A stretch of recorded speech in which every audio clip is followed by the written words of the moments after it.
Vamos a llevar sea reflexión de libertad. Que la palabra que ha sido proclamada nos lleve a nuevos tiempos y nos permita ser transformados en el nombre poderoso de su Hijo amado. Amén. Amén. Vamos a sentarnos un momento.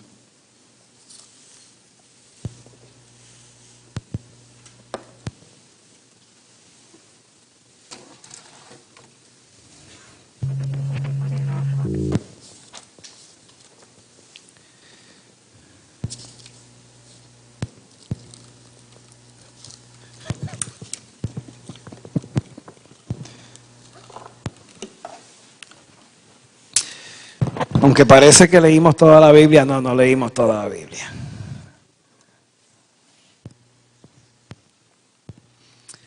Hoy es la madre de todas las vigilias, literalmente. La iglesia cristiana, en particular la iglesia luterana, episcopal, anglicana, católica, ortodoxa, metodista, presbiteriana, entre otras iglesias históricas, separamos una noche al año, la noche del Sábado Santo, y practicamos todos los rituales que durante el año celebramos. Dividimos nuestro servicio, nuestra Eucaristía, en 4 partes. Ya celebramos la primera, la liturgia de la luz. Luego la liturgia de la palabra, que ha incluido la meditación de lecturas del Antiguo Testamento y del Nuevo Testamento, como lo es el Evangelio. Luego seguirá la liturgia del bautismo y concluirá con la liturgia de la Eucaristía. Cada una de esas liturgias espera o tiene la finalidad de que nosotros podamos entender que Jesucristo no es sencillamente al cual vamos cuando estamos en problemas o nos sentimos mal, sino que es un todo y desde el todo nos ama. Desde que iniciamos la Cuaresma, el miércoles de ceniza, hemos estado viviendo una serie de signos importantes. Primero se nos puso ceniza en la frente, y la ceniza en la frente no es otra cosa que el signo de recordarnos que somos pecadores, pecadoras, que hemos cometido maldades, que hemos cometido actos que lastiman a Dios. De ahí caminamos durante 40 días en la Cuaresma. Y esos 40 días en la Cuaresma nos recordaron que Dios tiene un propósito y un plan con nosotros si nosotros le permitimos hablar. Dios está ahí todos los días. Dios está caminando con nosotros. Si un hijo o una hija o un nieto o una nieta o un sobrino le llama, lo primero que le dice es bendición. Y después de la bendición usted le dice Dios te bendiga. Y aunque usted no vaya a la iglesia todos los días, usted le manda la bendición porque usted quiere lo mejor para él o para ella. Eso implica, mi hermano, mi hermana, que Dios está presente. Dios no es un Dios ausente, sino que nosotros lo hacemos ausente. Convertimos a Dios como un Dios de gaveta. Lo guardamos cuando no lo necesitamos, lo sacamos cuando queremos.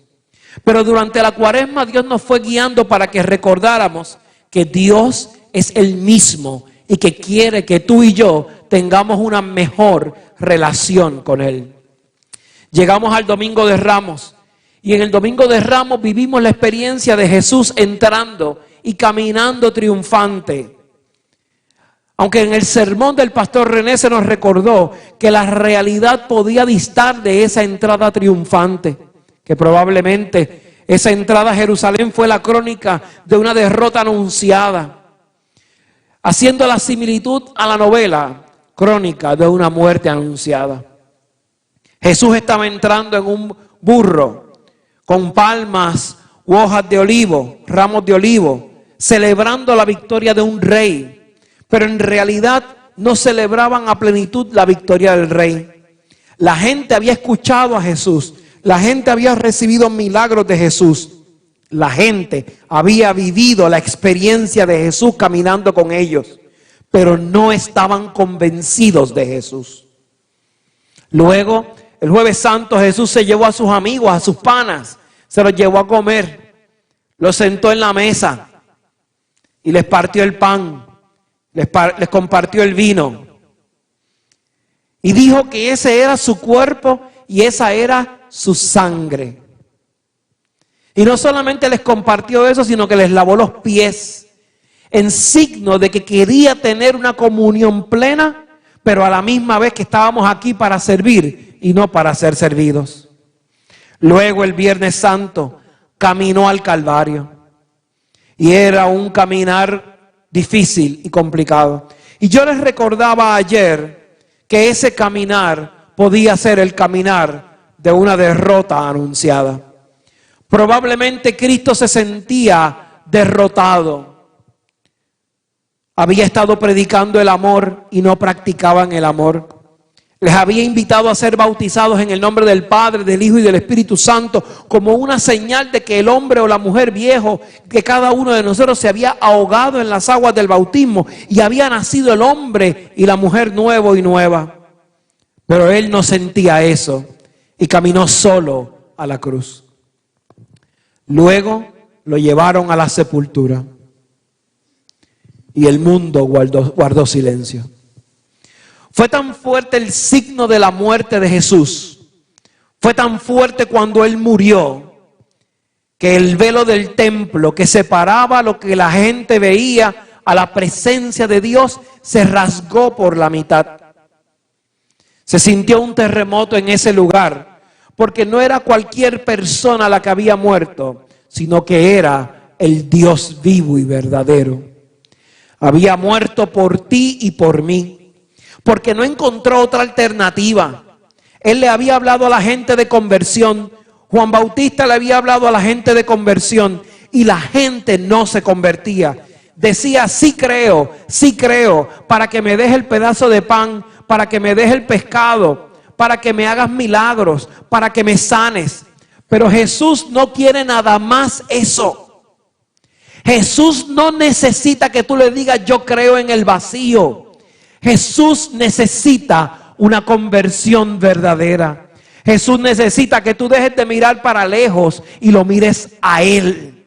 Que concentres tu mirada en Él. De la misma manera que cuando estás enchulado, que estás enchulada y te desvives por mirar a esa otra persona, que le compras regalos en San Valentín o el día de su cumpleaños. De la misma manera que si te va a olvidar el cumpleaños de tu pareja, de tu esposo, de tu esposa, tú sabes que te vas a meter en un problema. Siente esa misma necesidad de mantener tu mirada fija en Jesús. Jesús se sintió solo y abandonado.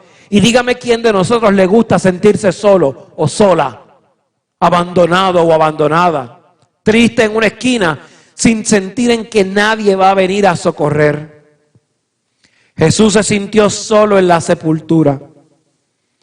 Pero no fue solamente esa soledad la que se vivió, sino que María, su madre, se retiró llorando a casa de Juan, enviada por Jesús para mantenerse conectada con la sociedad, para no sentirse abandonada al 100%. Juan caminó con ella. Pero imagínense una madre regresando a la casa sola, dejando a su hijo en la sepultura. Imagínense a una madre caminando sabiendo que su hijo murió sin sentido para el mundo. Imagínense a una madre bebiéndose las lágrimas porque sencillamente regresa con el corazón partido, con el corazón en silencio. Y me pregunto, ¿dónde está la Pascua? ¿Dónde está mi Pascua? Probablemente esa era la pregunta que María se hacía. Probablemente esa era la pregunta que María Magdalena se hacía. ¿Dónde está la Pascua? ¿Dónde está mi Pascua? Probablemente en una esquina estaba Pedro, que cayó quizás en depresión, llorando amargamente porque lo que su maestro le había dicho se cumplió. Lo negó 3 veces antes que cantar el gallo. Probablemente Jesús te está mirando y ha puesto tanto en ti, ha depositado tanto en ti, ha confiado tanto en ti. Y él se pregunta, ¿dónde está la Pascua? Una de las primeras misiones que los misioneros y misioneras del amor sacramentado, la comunidad religiosa que pertenezco tanto yo como Nélida y la pastora Wilda, el primer proyecto que nosotros tuvimos fue una casa de menores. Nosotros teníamos la idea de abrir una casa de menores, de niños, para servir particularmente a niños del departamento de la familia que no tienen padre ni madre en el momento, algunos son huérfanos. Y teníamos la idea, Dios la había sembrado en nuestro corazón, pero no sabíamos cómo íbamos a manifestar todo eso, porque eso necesita dinero, mucho dinero. Y entonces, mientras estábamos tratando de configurar qué íbamos a hacer y cómo lo íbamos a hacer, a Wilde y yo nos tocó visitar un joven en Aguas Buenas, un joven de 17 años en aquel momento, y lo encontramos solo en su casa. Su papá estaba emborrachándose, como todos los días lo hacía, y su mamá los había dejado, a él y a su papá. Su mamá, quizás desesperada, se fue con los otros niños.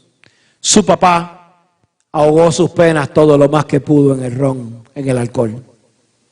Y cuando nosotros llegamos, encontramos la tristeza de este joven que servía en la iglesia con mucho amor y con mucho afán, pero que había decidido echarle ácido de batería a los peces de su casa.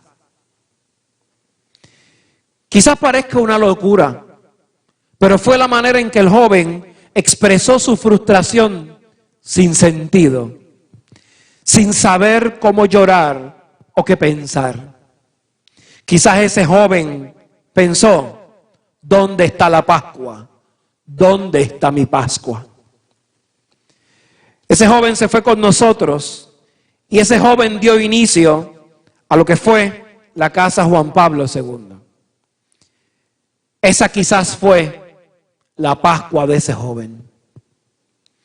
Luego un día, cuando habíamos conseguido una pequeña casa para iniciar la obra y para iniciar el proyecto de los misioneros, no teníamos prácticamente nada, a veces ni tan siquiera comida suficiente, pero entonces estábamos llegando un día, Wilda y yo, y uno de los hermanos nos dice, hay una señora que los está esperando con un muchacho. Y pues vamos a ver qué es lo que pasa. Y la señora estaba desesperada. Había buscado todas las maneras que su hijo de 13 años en aquel momento se saliera de los grupitos de la calle y dejara de fumar marihuana. Había intentado de todas las maneras meterlo a hogares de rehabilitación, había hecho todo lo posible y cada vez que el muchacho salía, seguía en esa misma historia. Y su desesperación le llevó a escuchar que un día el muchacho le dijo, mami, yo quiero salir de esto, y hay unos muchachos que parece que se dedican allí a hacer eso. La madre desesperada, sin tener carro y sin nada, llegó hasta la casa. Sentó conmigo y me dijo, yo no tengo dinero. Yo no tengo nada. Y puedo llevarlos a mi casa para que vean cómo vivo. Pero estoy desesperada. Y yo le dije, señora, lo que pasa es que a duras penas estamos tratando de mantener un muchacho y a nosotros, los misioneros, ¿cómo vamos a mantener a 2 muchachos? Y la señora me repite, estoy desesperada. ¿Qué hago? Para nosotros, para la señora y para el muchacho, la pregunta fue, ¿dónde está la Pascua? ¿Dónde está mi Pascua? Para nosotros fue una llamada de atención. No era como yo quisiera, ni en el tiempo que yo quisiera, ni en los términos y condiciones que yo quisiera para servir a Dios, sino era en los términos que Dios me dijera. Aceptamos al joven y esa fue la Pascua para ese joven y para esa madre. Eso ocurrió con muchos niños, jóvenes, que llegaron por nuestras casas. Esa misma pregunta y ese mismo principio de la Pascua ha sido en cada uno de los proyectos que el Señor nos ha llamado a servir. En cada uno de los momentos que hemos ayudado a crear memorias, respetando la dignidad del ser humano. Los rostros de los niños en la República Dominicana. Cada vez que yo les visito y me dicen, o me narra el pastor, cuando abren los regalos de Navidad que ustedes les envían desde esta congregación, a niños haitianos que los papás no tienen a veces ni para darle comida, pero los niños se alegran porque en la iglesia le van a dar un regalo, porque en la iglesia les van a dar clases. En el rostro de esos niños se esconde la pregunta: ¿dónde está la Pascua? ¿Dónde está mi Pascua? Cada vez que esos niños abren un obsequio, se enciende una sonrisa. Ese es el principio de la Pascua de esos niños. La Pascua es signo de esperanza, es signo de victoria, es signo de libertad. Pero para vivir eso es necesario una cena, un huerto, latigazos, una corona de espinas, una cruz y un sepulcro. No se vive la Pascua sin llorar. No se vive la Pascua sin la angustia. No hay amanecer si no llega la noche. El desafío de pasar de las lágrimas a la alegría, de la noche al amanecer, es el desafío que Jesús vivió y que nosotros vivimos constantemente cuando todas las probabilidades de ese momento dicen que vamos a fracasar. La Pascua es el signo visible de que un amanecer es posible. Si usted se siente jorobado en su vida, si usted se siente lastimado, si usted se siente que literalmente cada vez que se para o que logra ahorrar 10 pesos en el banco, aparece otra emergencia para quitarle esos 10 pesos, siéntase que el amanecer, la Pascua, llegará a su vida. Cuando usted se ha sentido mal y un abrazo de un extraño o de un familiar, un gesto, una mirada, probablemente los 25 centavos que necesitó para completar la compra del supermercado, la mirada de un extraño dándole ánimo, un mensaje de texto o un mensaje de Facebook en el momento menos esperado, eso cambió su vida. Eso es Pascua. Yo tengo que abandonar la visión de que la Pascua solamente está aquí arriba, cuando la Pascua la vivimos todos los días, usted y yo. La Pascua es decirle al demonio: te vas a quedar en una esquina. La Pascua es decirle al demonio: Cristo está presente. La Pascua está definida no por el pasado, sino por el presente que Cristo marca hoy. Cuando el amor y la muerte pelearon en el sepulcro de Cristo y en el infierno, no hicieron la pelea porque sí, sino que era una pelea definitiva.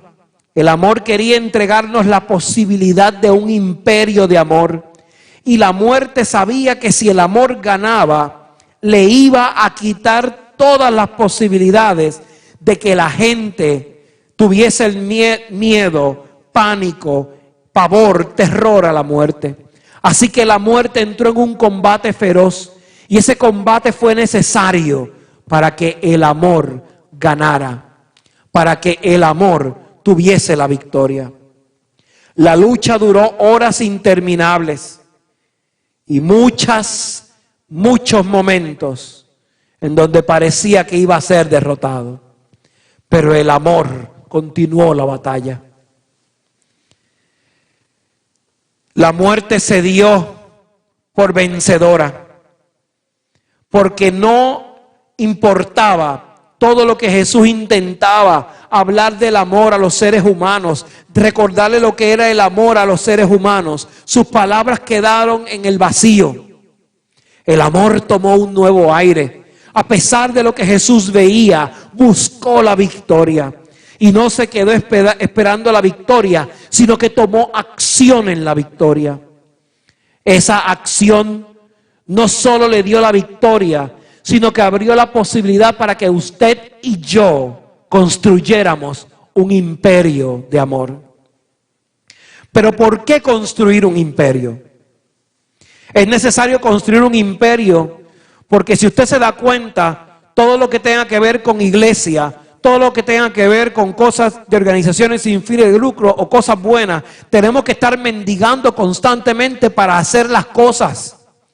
¿Cuántos canales de YouTube? ¿Cuántas cuentas de TikTok? ¿Cuántas cuentas de Facebook? ¿Cuántos grupos de Facebook? ¿Cuántas cuentas de Twitter o de X o Instagram usted sigue en comparación con cosas seculares, con cosas del mundo? La realidad es que el mundo nos está ganando en tanta porquería que se vende. Nos quejamos de eso, pero no hacemos nada en levantar un imperio de amor diferente. La pregunta sería, nuestros nietos, nuestros hijos, nuestros sobrinos, los niños del mundo merecen esperanza, merecen un lugar diferente o un lugar lleno de porquería. Merecen que porque alguien en el mundo les levante la mano para darle amor o para darle violencia. Si es así, necesitamos construir un imperio de amor.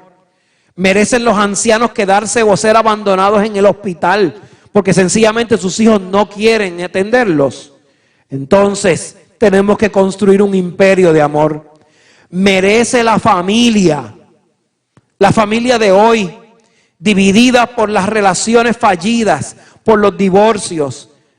Merece la familia de hoy, merecen los hijos de hoy estabilidad en una familia llena de amor. Si lo merecen, ¿dónde está el inicio de la construcción del imperio del amor? Mi hermano, mi hermana, ayúdame a construir un imperio de amor, para el amor y desde el amor. Quiero intentar acumular la mayor cantidad de sonrisas en el mundo. Quiero tratar de acumular la mayor cantidad de diplomas para que muchos niños puedan tener acceso a la escuela. Quiero escuchar que muchas familias me digan, creo en el amor y estamos viviendo en el amor. Quiero ver sonrisas de felicidad, no porque reímos un chiste ahora, sino porque encontramos lo que de verdad nos motiva, que no es la familia, es Cristo. Como decía el final de la película que vimos ayer, Señor, convócanos a la batalla. Permítenos construir un imperio de amor, un imperio que te haga feliz y un imperio que nos llene de felicidad. Convócanos a la batalla, porque tus soldados están esperando para repartir en el mundo amor y felicidad. Que el Señor les bendiga. Amén. Amén.